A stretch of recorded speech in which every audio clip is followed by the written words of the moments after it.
Hi, this is Bob Wells here, and welcome to Undercurrent Stories. This is the show where we hear about people's interests and uncover some fascinating stories at the same time. I hope you enjoy today's show.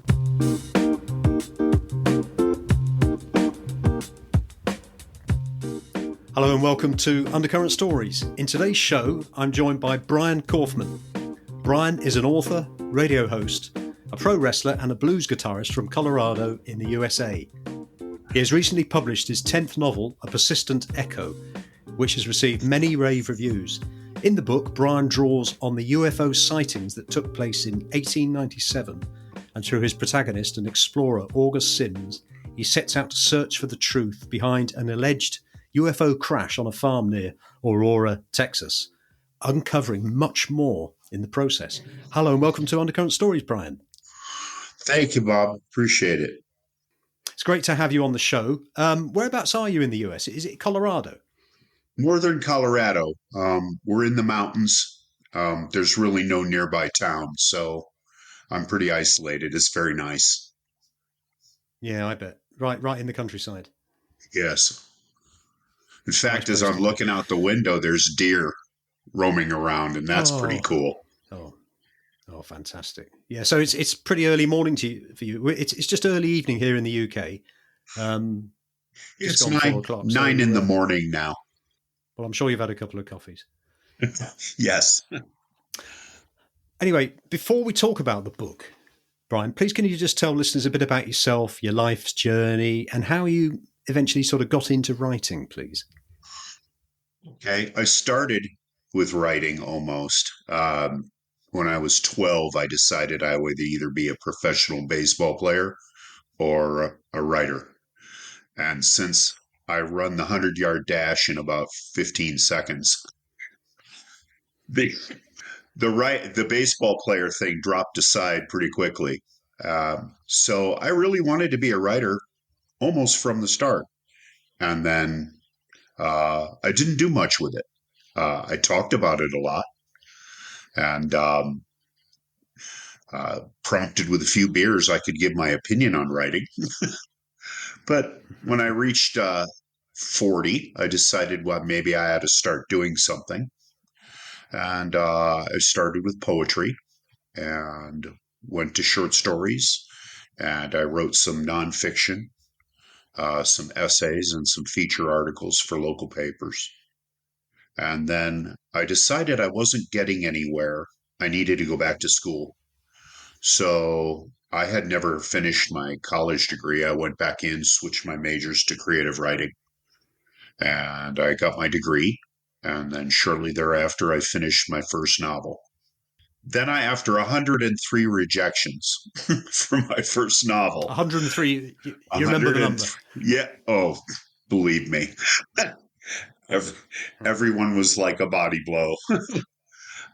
I had decided to put it away, and then I got a letter soliciting the novel, which was really interesting, a small press, and they had come across it from someone else. And so we published it, and then my whole life changed. Up until then, I was a cook. I spent decades as a cook, and then I got a job writing textbooks, a job I'm still on until the end of this year. And I continued to write novels, and they were successful enough so that nobody ever lost money on me. Nothing broke through, but that isn't the most important thing for me. I'm able to hop around and continue writing. And after 10 novels sounds like a lot, but it's not. If you think about it, I've been writing seriously for 22 years. That means 2 years for a single novel, and my books are fairly short. So I'm a slow writer. And now I'm going to retire from my job, and I'm going to write full-time, my fiction full-time, and so we'll see where that goes. New phase of life. Fantastic. Great. So doing something that you really want, you obviously clearly have been enjoying it for the last 22 years and you're going to carry on doing it. I've noticed that a lot of your books, they're quite different genres. Yeah. Could you just tell listeners why? Well, not so much why you do different, but what those genres are, please, Brian. Sure. Well, first, I would say that I started writing my first novel when I was 30, and I didn't finish the next novel for the first real novel for 18 years. I kept writing, and then the book would go sideways or I'd lose interest. And then I figured out the thing you need to do is write about stuff that you're obsessed about. Uh, One of my novels is a baseball novel. I mentioned baseball. I was really the ultimate baseball fan. And so a baseball novel seemed understandable. When I was a kid, I visited the Alamo. I think the Alamo is a fascinating subject. And my first published novel was about the Alamo. So it's easier for me to finish if I'm just really fired up about it. So luckily, I have a lot of obsessions. So I've written historical, I've written horror, uh, a baseball novel, a Civil War novel. That was my passion when I was in my teens. A steampunk novel, actually two steampunk novels, because that's fun. It's the speculative part, and a blues novel, a novel about a Depression era blues man, and that's another obsession. And then this Yeah, we were latest, talking about sorry to interrupt. We were talking about your playing of the blues. We can talk about that bit later on. But sure, yes, it appears that if you've got an obsession, there's subject matter for a novel there. for a novel, yeah. And Yeah. this latest novel I came across these accounts of UFO sightings in Texas, and it appeared legit, and I wanted to see what it was about. And my son and I read some books, discussed them, encouraging the kids to write or to read. And that stuck in the back of my head. I could not let it go. And so that ended up being something that I was writing. Yeah, I was going to talk about the novel itself. It takes place at the end of the 19th century with these, I say alleged, I mean, they were documented in these UFO sightings, but were documented in the newspapers, I believe. And I believe also that it was sort of investigated by Time magazine in the 1960s or 1970s, where people were, some people were still alive at the time and they recall it. Yeah, you looked that up. That's pretty good. You looked that up. Uh, we it was documented. If you look at the primary sources, you'll see that some of the accounts are very credible, and you'll see that some of the accounts are people who are obviously hopping on the attention bandwagon, and some of the accounts are outright absurd. And just for fun's sake, I put some of those accounts into the novel. Um, One in particular, a judge who claimed that he actually talked to the people in the UFO and that they were from North Pole land. Um, and they had devised a way of taking ice and breaking it down into hydrogen and oxygen. So the oxygen was burned for heat, and the hydrogen fueled their UFOs. The real H.G. Wells stuff, this. Yeah, yeah. And but some of them, like I said, some of these accounts were actually credible and fairly specific, so that I nailed down what I think actually happened in the book. So do you believe that there was a sighting of a UFO? I And do you believe believe that that they it were. crashed? I believe that they were that there were airships. I believe that the one that crashed was legit. I think it was a hydrogen fueled dirigible, and I think it burned. They were using yeah, it's fascinating because it's been dismissed. Part of the problem is the local papers didn't do the story justice. Um, the local scientist, the astronomer, said that he could positively identify that the pilot was not from this planet, and that kind of that throws a little shade at the subject, and so people are are skeptical. And of course, there was a pilot who died, and the pilot was buried in Aurora, Texas, and which is kind of cool. There's a grave site where people think he was buried. The pilot was buried, and people leave little offerings on this giant rock. And you can Google that and just see pictures of people's presence to this. And the locals call the dead UFO pilot Ned. Oh, he's got a name as well. Oh yeah, Ned. So what fascinates me, Brian, is that these sightings of what you've said in your words were spaceships was about 13 or whatever years before the Wright brothers. So flight hadn't really been discovered as such, had it? Do you think there's any possibility that these were, if they were made out of hydrogen, people were actually experimenting, and they were from Earth? I think they were railroad employees. I identify one. The guy's last name was Wilson. I've seen accounts where they speculate that up to 4 of these ships crashed and burned. Handling the hydrogen and then using a power source of basically a fueled engine, you're going to have sparks. So, and I've asking the question, how come no one knew about this? Well, they weren't really going to advertise their failures. That's my opinion. No. It's interesting, and we've had UFO sightings ever since. And before, I don't know whether you've seen that documentary on Netflix about UFOs. Going back into time gone by, there have always been, in most societies and civilizations, there's always been drawings and paintings of what appear to be UFOs. Even if I recall, I think Julius Caesar had a UFO sighting and referred to it as a shield flying, Wow. which is interesting. Now, for me, my father was a scientist at NASA. So space flight has always been part of the family. And he, early on, when I was a teen, brought home a copy of, I think it was called Project Blue Book. It's the Air Force accounts of UFOs.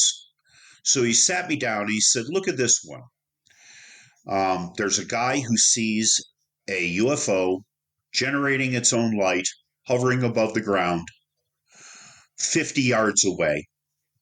And he watched it for a minute. He knew that because he looked at his watch. And then the thing flew away. And the Air Force's response was he didn't have long enough time to really look at it and see what it was. My father hands me a watch and says, count off a minute. I got to 15 seconds and I said, this is a lot of time. And he said, exactly. A minute's plenty of time. Well, it is, isn't it? Yeah. So Brian, what can people expect from the book? I mean, we've obviously discussed the UFO part. What can listeners expect from the main protagonist? August is an elderly man. It's an odd choice for a protagonist, but I really love it. He's looking for one last adventure. So he reads in the papers about the UFOs. He heads to Aurora.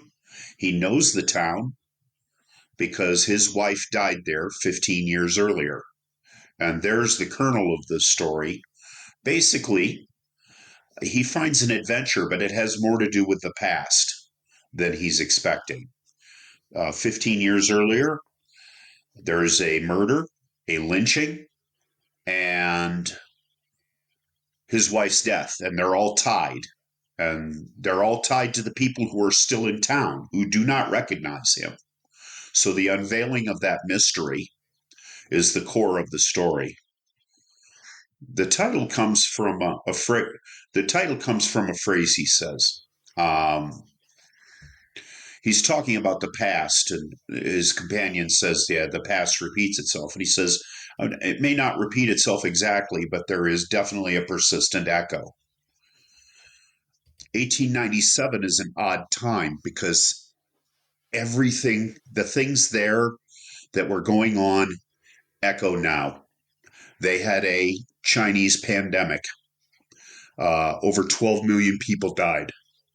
Uh, it was carried from the ports on ships with ship's rats, and 12 million people died. And of course, we're talking about a much smaller population. That's a devastating plague. There was a lot of arrogance in the medical world. I don't want to give away a spoiler on this book because there's a really interesting last third. And it has to do somewhat with medical arrogance. And I think that sometimes that's echoed too. There was a war where a major power was bullying a smaller power. And I'm not talking about the Ukraine, I'm talking about Spain and Cuba. And it's interesting because our interest in that probably had more to do with colonial expansion than it did with helping Cuba. But that the Spanish-American War resulted from that. People were banging the drum for war. All of these things were happening. And science. Technology was pretty full of itself. In America, the head of the patent office around this time said that everything that can ever be invented has already been invented.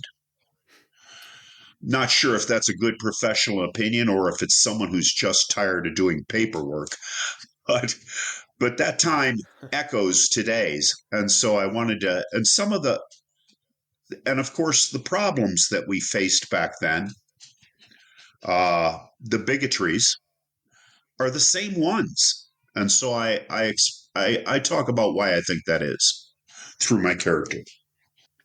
Well, that's a good summary, I think, of your book, which sounds really exciting, and I can't wait to read it. The actual process of how you write books, and there might be some people listening who, they might be already be a writer, or they might be thinking about doing a book. In terms of your process of writing a book, could you just tell listeners a bit about how you work? And you've obviously come up with the idea of the UFOs. How did the book develop after that? How did you get the plot together and some of that subject matter? I will tell you that it takes me as much as 15 years to take the kernel idea and put it on the page. Wow. I have a ton of books going in my head, so which one I end up doing depends on how fully developed I can make the story. I mentioned I live in the mountains. I walk for exercise, and I'm out there probably 90 minutes a day, as much as 2 hours. And when you're walking, I'm playing scenes out in my head, and I run them like a movie. Some people outline books. Some people just see where the story goes. I think I'm in between because I'm mapping a story out, and I'm mapping a dozen different directions in my head because I'll replay a scene until it's really good. Then when I sit down to write the book, I just remember what I've done, and then I look at it like it was a picture and I describe it. That's a very interesting account there. So you're actually seeing it, visualizing it as scenes in pictures, I guess, and then you've got to put it into words. And then in the back of my head, I'm saying, since I've already visualized it, I know it's cinematic, so maybe they'll give me $1 million to write a script. Well, do you know what? That was going to be my next question, Brian. What about putting some of this to films? Have you had any interest? Yes. The baseball book, a screenwriter who is very good, did a treatment on it. Unfortunately, it's a baseball movie. There's crowd scenes, and he began shopping it right at the beginning of 2020. So nobody was filming crowd scenes during the COVID year. Yeah. It kind of slipped by the side. Yeah. And my understanding is there is someone else looking at Persistent Echo. They asked for a script or for a copy of the book anyway. So we'll see if if anything comes out of that. It would be fun. It would be. Good luck with that. And I think it would make an excellent picture, I have to say. We were talking earlier on, just before we were on air, about guitars because I play the guitar. You say you play the blues guitar. What is it that appeals to you about the blues guitar, Brian? When I was in college, I went to this vinyl store, used vinyl, and they had a cutout bin. And I was sifting through it, and there's this little EP, 4-song thing uh, by Sonny Terry, the harmonica player. And I thought, well, this looks interesting. Maybe, it's not run of the mill. So I bought it. And I knew it was good because the guy says, are you going to buy that? Because if you're not, I will. I took it home, and the first song on it was called Lost Woman Blues. And I was listening to it, and he says the line, I ain't got no sweet potato. Frost done killed the vine. These blues ain't nothing but a woman on my mind. And that was it. Boom. It was like, You were I hooked. thought, I'm so hooked. And I listened to the music for years and years. And then I kept saying I'd sure like to learn guitar. And my wife and my kids bought me a guitar for Christmas one year. And so since then I've been poking at it, trying to teach myself with my sausage fingers here. Do you ever play with other people musically? Yes, I do.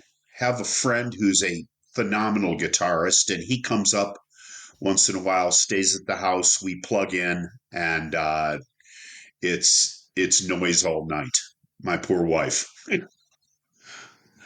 So is it the old traditional sort of old school blues that you like, acoustic blues, or are you? I mean, I say it's a long time ago now, Stevie Ray Vaughan type stuff in the 80s, or is it that traditional acoustic blues that you like?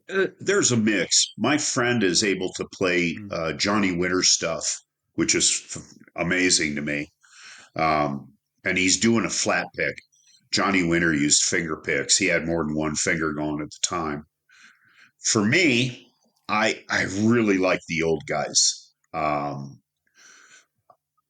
Elmer James, uh, Muddy Waters, of course. Any of the early guys, I tend to end up, I like them, and it's almost more. The Stevie Ray is way out of my league. I think he brought the blues to a new generation, didn't he? Yes, he surely did.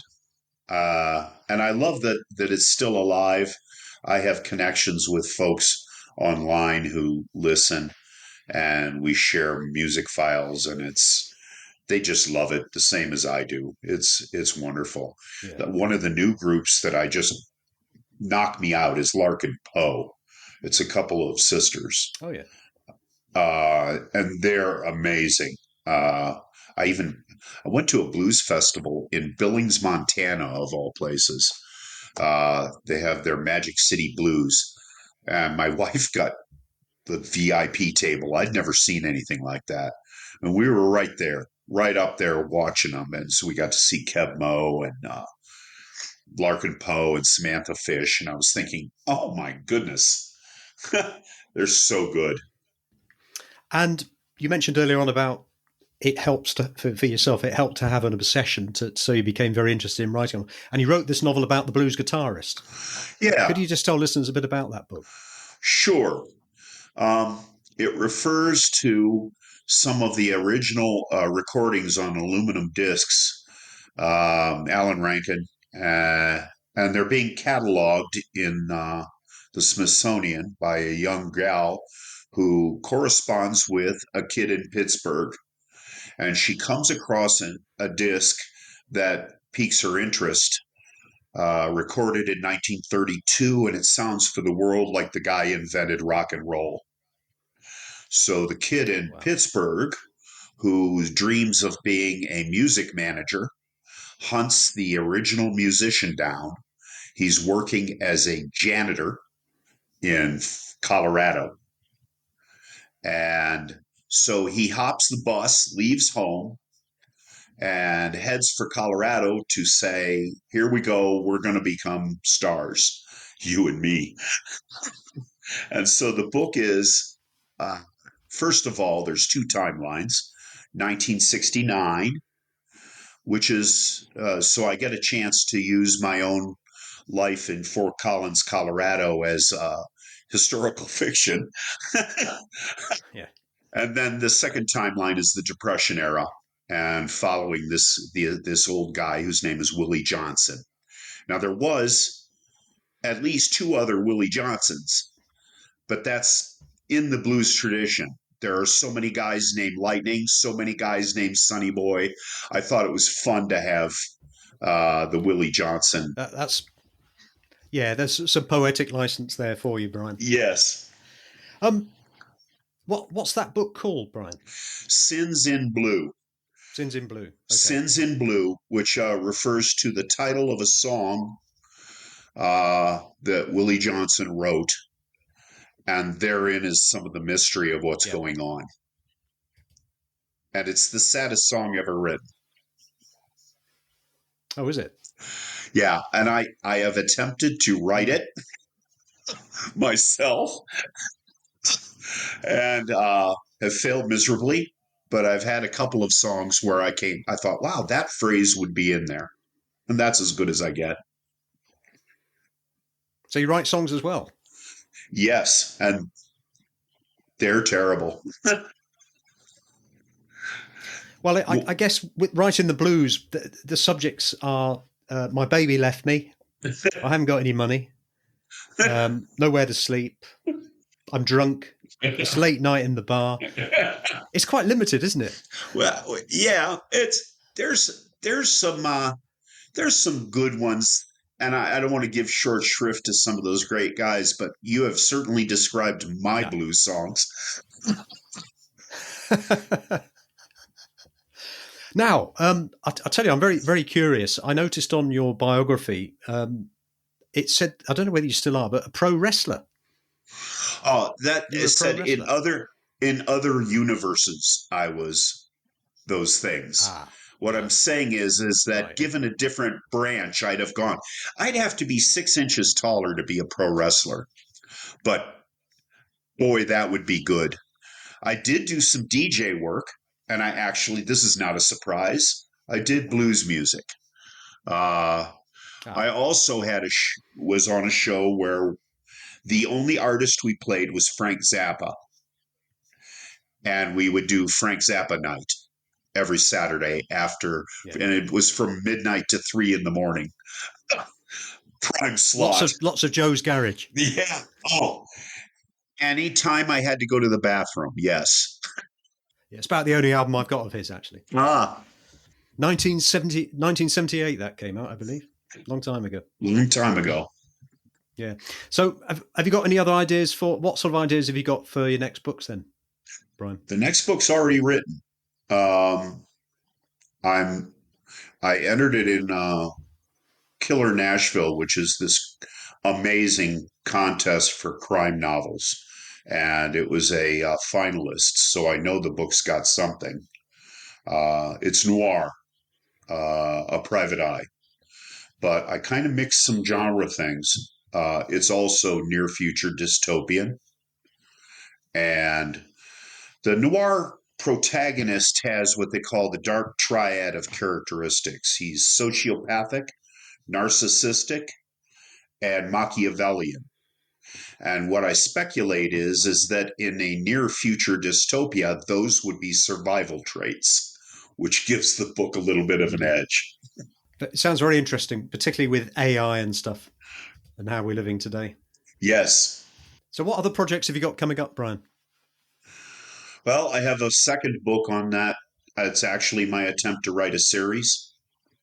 And so I have a second book half done. I have a book that's more like a persistent echo. It's a book club type fiction about a guy who's living alone in the mountains, and someone else is stranded up there because they get dumped. And the book is called The Stray. I'll be interested to see how that turns out. It's one of those that's going to be a slow build for me. And then I have a horror novel going back to horror. So you see, I have a bunch of things on the burners. Yeah, so it's essential that you retire sooner rather than later. I say Yes, retire, you won't be retiring from work, retiring from traditional work and just getting back into your writing yes. full I, time. I think of it as retiring ish because I agreed to do Yes. contract work part time and they gave me 3 years worth of projects. So I guess I'll still be working some. If you could summarise if I mentioned earlier on about any listeners that wanted to be writers, but we do have a lot of people listening to this who um, email us and tell us that they want to write books and things, and they're always interested in hearing from authors. What sort of advice would you give? What have you learnt the most out of writing that you'd like to pass on to people? I think the first thing I'd say is know what you're trying to do. I have a friend who wrote a standalone novel. She just had this one book in her. She wrote it, she published it, she's done. I have another friend who wrote memoir stuff for her family, and it's marvelous stuff. And she wrote it, and it's to pass on to kids. There are other people who want. Okay, yeah. There are other people who want to be an author, and there are other people who want to write. So the first thing is know what you want to do. Uh, Once you know where you're going, how to get there is a whole lot easier. But you got to be honest with yourself Yeah. about where you want to go. And the best clue, if you can do this, if it's something you can do long term, because is writing a long term thing. The best clue is if you enjoy writing. If sitting down at the keyboard makes you happy, then you can do it. I think almost anyone could do it, but they got to enjoy the process. And do you find that, I don't know how many hours a day you write, but do you find that as you're writing, more ideas come to you?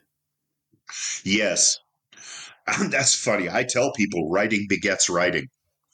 Um, what Yeah. you're dealing with is a single narrative line, sometimes two narrative lines, but things branch off in your head automatically, and you begin thinking about, well, I could do this, I could do that, and I write them all down. And it's absurd. No one could write all the stories that I have listed on my list. No one could take that much time. So, yeah, as you sit and write, things occur to you and you keep coming up with more ideas. And when you're actually doing the writing, are you very precious about punctuation and stuff, or do you just get the ideas down and then go back later? Yes. Um, I care about punctuation because, yeah, some of my books have been made into audiobooks and they're wonderful. I love audiobooks. When I drive into work, it's an hour each way, so audiobooks are a saving grace. Punctuation is sound direction for the audiobook. That's the way I think of it. I want to make sure that I'm really precise with it so that whoever would read into the microphone would know what my inflection was, what I wanted, how I wanted it to sound.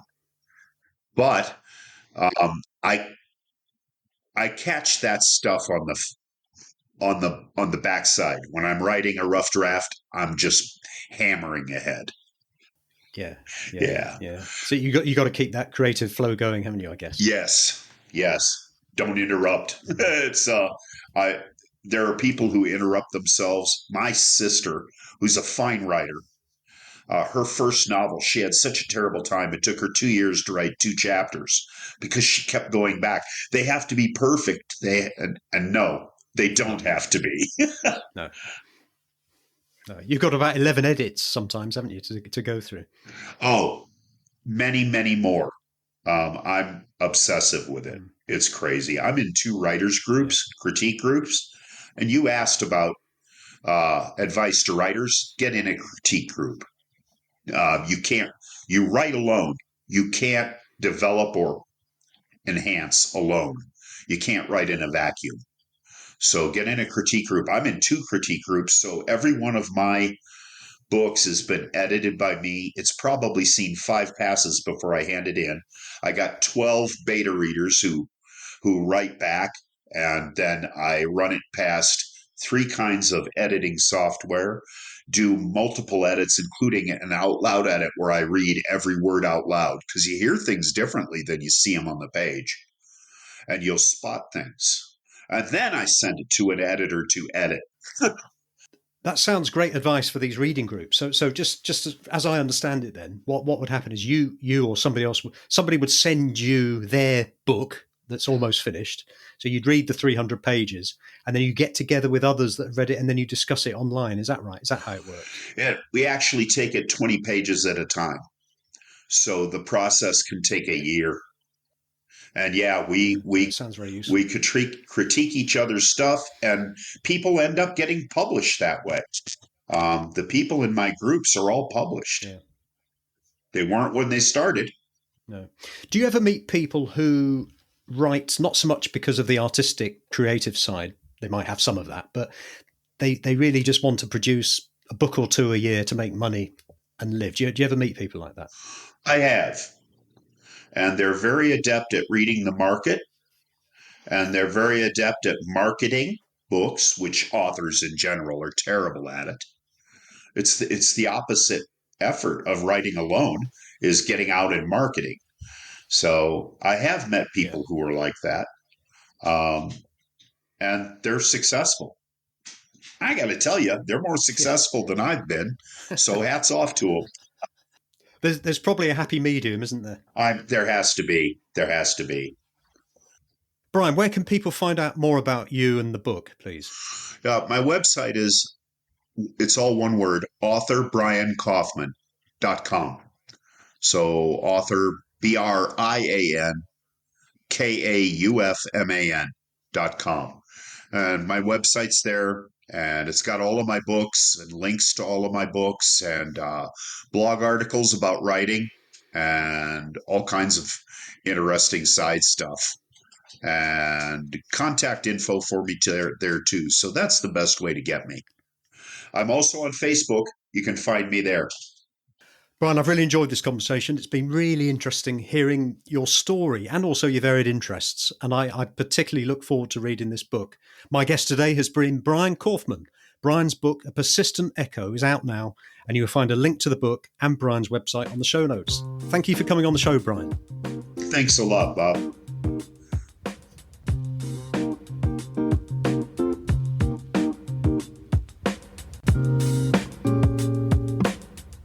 You have been listening to Undercurrent Stories. I hope you enjoyed this episode. Please feel free to share the show link to your friends and family, and if you have 60 seconds, I will be most grateful if you would please rate and review. To hear more episodes, please subscribe to the show and visit undercurrentstories.com. If you leave your email in the link, we will notify you as soon as new episodes are released. Also, check out our social media links, details of which can be found on the show notes. Until next time, this is Bob Wells wishing you all the very best.